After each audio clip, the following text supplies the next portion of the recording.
रात के लगभग 9 बज रहे थे।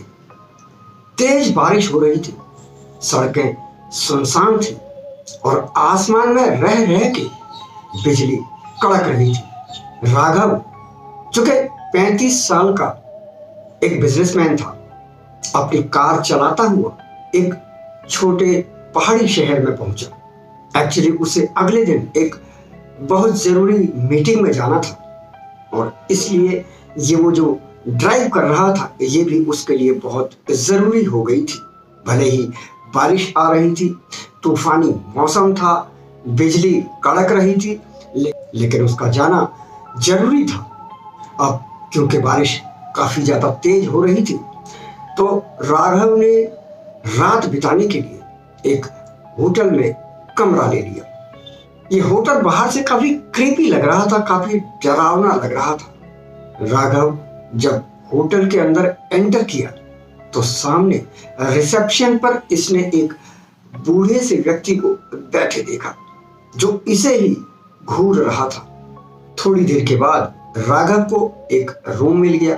बूढ़े रिसेप्शनिस्ट ने इसे कमरा नंबर 307 दिखा दिया। राघव मुस्कुराता हुआ अपने कमरे की ओर चल पड़ा। कमरा नंबर 307 जो कि एक साफ सुथरा कमरा था, लेकिन इस कमरे में जब राघव अंदर गया तो उसे एक अजीब सा सर्द माहौल महसूस हुआ।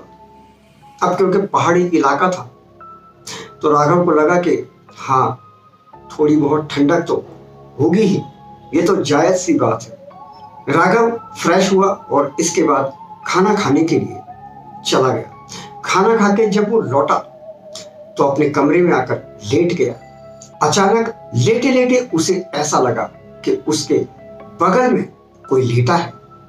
उसने तुरंत नजर घुमाकर अपनी दाईं ओर देखा, लेकिन वहां पर कोई भी नहीं था।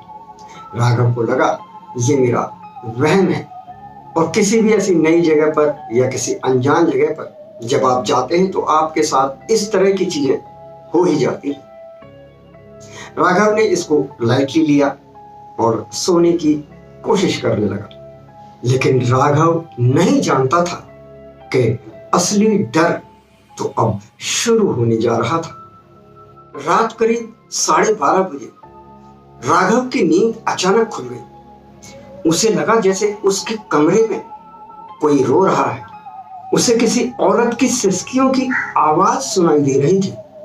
साथ ही साथ उसे एक छोटे बच्चे की भी आवाज आ रही थी। वो छोटा बच्चा जैसे कह रहा था, मम्मी मुझे डर लग रहा है, मुझे डर लग रहा है माँ। ये डरावनी सी आवाज सुनकर राघव झटके से अपने बिस्तर पर उठ बैठा। उसने कमरा चेक किया अच्छे से, उठकर चारों तरफ घूमकर उसने कमरे को अच्छे से चेक किया, लेकिन उसे वहां कोई भी नजर नहीं आया। बाथरूम, अलमारी, बालकनी सब जगह ढूंढ लिया उसने, लेकिन उसे कोई भी नजर नहीं आया। तब आखिरकार उसने खुद को समझाया कि अरे ये आवाज कहीं बाहर से आ रही होगी। आखिर इस होटल में मैं अकेला थोड़ी ना रुका हूं, और भी हो सकते हैं। हो सकता है किसी का कोई बच्चा हो जो अपनी माँ के साथ इस समय उठ गया हो और कुछ बातें कर रहा हो। इस तरह से राघव ने अपने आप को समझाया और बिस्तर पर लेट गया। लेकिन जैसे ही वो बिस्तर पर लेटा, उसके कान के पास आकर कोई फुसफुसाया, तुम हमें छोड़कर क्यों चले गए? राघव बिस्तर पर उछल पड़ा। अब डर का यह आलम था कि जैसे राघव की धड़कनें ही थम सी गई थी। उसके रोंगटे खड़े हो रहे थे। डर के मारे वो कांप रहा था, लेकिन कमरे में उसे कोई नजर नहीं आ रहा था। राघव हर ओर नजरें गड़ा गड़ा कर देख रहा था, लेकिन उसे कोई भी नजर नहीं आ रहा था। अब राघव ने अपना ध्यान थोड़ा सा हटाने के लिए, थोड़ा सा ध्यान अपना माइंड चेंज करने के लिए टीवी ऑन कर दिया। लेकिन ये क्या, टीवी में से एक बच्चा स्क्रीन से बाहर आने लगा था, और ये बच्चा काफी डरावना लग रहा था, स्कैरी लग रहा था। ये दृश्य देखकर राघव की सांसें रुक गई। अगले ही पल टीवी बंद हो गया और वो बच्चा उस टीवी स्क्रीन से निकलकर कमरे में एक कोने में जाकर खड़ा हो गया। बच्चा जो लगभग 6 साल का 5 साल का इतनी ही उम्र का लग रहा था, उसका चेहरा पीला पड़ा हुआ था, उसकी आंखें एकदम काली थी।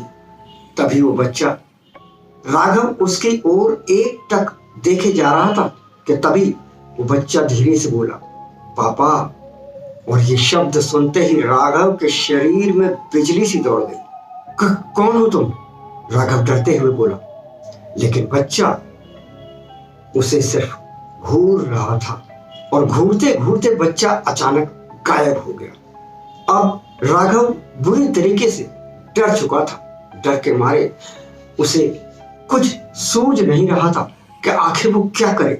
ये सब उसके साथ क्या हो रहा है, उसे कुछ समझ में नहीं आ रहा था। तब उसने फैसला किया कि वो इस होटल को ही छोड़ देगा। और ये फैसला करते ही जब उसने दरवाजा खोला, रूम का कमरा नंबर 307 का जब दरवाजा खोला, तो दरवाजा खोलते ही सामने उसे एक औरत दिखाई दी। लंबे बिखरे बाल, काली काली आंखें, फटा हुआ चेहरा, सफेद साड़ी और आंखों से बहता हुआ काला खून, ये सब मिलजुल कर उस औरत को बहुत भयानक बना रहा था। अब राघव वापस पीछे की ओर चलता हुआ अपने कमरे में आ गया, क्योंकि वो औरत धीरे धीरे कमरे के अंदर उसी की ओर बढ़ रही थी। तुम हमें भूल गए राघव, वो औरत बोली। इस आवाज में जैसे ठंडक घुली हुई थी। ये आवाज बहुत ही सर्द थी। लेकिन हम तुम्हें नहीं भूले, वो औरत आगे बोली। राघव चीख पड़ा कि तभी कमरे का दरवाजा अपने आप बंद हो गया। कमरे की लाइटें फ्लिकर करने लगी। दीवारों पर जैसे खून जैसे निशान उभरने और मिटने लगे। ये दृश्य देखकर राघव का सर चकरा रहा था। सुबह होने पर किसी तरह राघव उस कमरे से बाहर निकला और सीधा रिसेप्शन पर गया। राघव का चेहरा बिल्कुल सफेद पड़ चुका था। डर उसके चेहरे पर बिल्कुल साफ नजर आ रहा था। उसने रिसेप्शनिस्ट को सारी बात बताई। बूढ़े रिसेप्शनिस्ट ने उसकी सारी बात सुनी। कुछ देर चुप रहा और फिर बोला, मैं जानता था कि ये होगा। उस रिसेप्शनिस्ट ने एक पुरानी फाइल निकाली। उसमें एक अखबार की कतरन रखी हुई थी। उस कतरन की हेडलाइन ये थी, कार दुर्घटना में महिला और बच्चे की दर्दनाक मौत। राघव ने फोटो देखी और उसकी चीख निकल गई। उसके पैरों तले जमीन खिसक गई। इस फोटो में उसकी पत्नी सिया और 6 साल का बेटा आरव थे। राघव की आंखों में आंसू आ गए। 2 साल पहले एक कार दुर्घटना में उसकी पत्नी और उसका बेटा चल बसे थे। लेकिन वो हादसा कैसे हुआ था, इसे सिर्फ राघव जानता था। दरअसल उस रात राघव और सिया में बहुत भयंकर लड़ाई हुई थी और सिया बच्चे को लेकर चली गई थी। कुछ देर बाद सिया जब बच्चे को लेकर जा रही थी गाड़ी में, तो उनकी जो कार थी वो खाई में गिर गई और कार के खाई में गिर जाने के बाद दोनों की मौत हो गई। तब से राघव अपराध बोध में जी रहा था कि काश वो सिया से न लड़ा होता तो ये हादसा भी न हुआ होता। अब राघव होटल छोड़कर जाना नहीं चाहता था, बल्कि वो कमरा नंबर 307 में वापस लौट गया। रात हुई, फिर वही आवाजें आने लगी और इस बार राघव बोला कि मुझे माफ कर दो सिया, मुझे माफ कर दो मेरे बच्चे आरव, मुझे माफ कर दो। मुझे उस रात तुमसे नहीं लड़ना चाहिए था, मुझसे गलती हो गई। मेरी एक गलती की वजह से आज मैं अपराध बोध में जी रहा हूं और तुम लोग इस दुनिया में नहीं हो।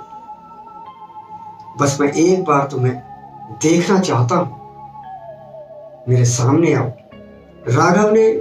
राघव ने 3 या 4 बार इस तरह से जब बोला तो एक औरत और एक बच्चा ठीक उसके सामने मौजूद थे। और तब सिया बोली कि तुम्हें अपनी गलती का एहसास है। और इस अपराध बोध से तुम अपने आप को मुक्त कर लो। इसीलिए हम आए हैं तुम्हारे पास कि माना तुम हमसे लड़े, लेकिन हमारी मर जाने में तुम्हारी कोई गलती नहीं है। वो डिसीजन मेरा था कि मैं घर छोड़कर गई और कार भी ड्राइव मैं कर रही थी, तो कहीं ना कहीं मैं अपने को स्वयं दोषी मानती हूँ। इसके लिए तुम दोषी नहीं हो। तो इस अपराध बोध को अब त्याग दो, अपने आगे के जीवन को जियो। इतना कहने के बाद वो बच्चा और वो औरत जैसे कमरे के उस फर्श में समा गए। राघव की आंखों में अब आंसू थे। रात भर राघव सो नहीं पाया। सुबह होते ही उसने वो कमरा छोड़ दिया। वो भारी मन से अपने घर की ओर वापस लौट आया। तो मित्रों, कैसी लगी आपको आज की ये कहानी हमें कमेंट बॉक्स में लिखकर जरूर बताएं। साथ ही साथ चैनल को सब्सक्राइब जरूर कर दें ताकि आपको सुनने को और देखने को मिलती रहें ऐसी ही अच्छी अच्छी कहानियां। स्टोरी पसंद आई हो तो ज़्यादा से ज़्यादा लोगों तक शेयर कर दें। स्टोरी को एक लाइक दे दें। मैं लेता हूं अब आपसे आज्ञा, फिर मिलता हूं अगली स्टोरी अगली घटना में। नमस्कार।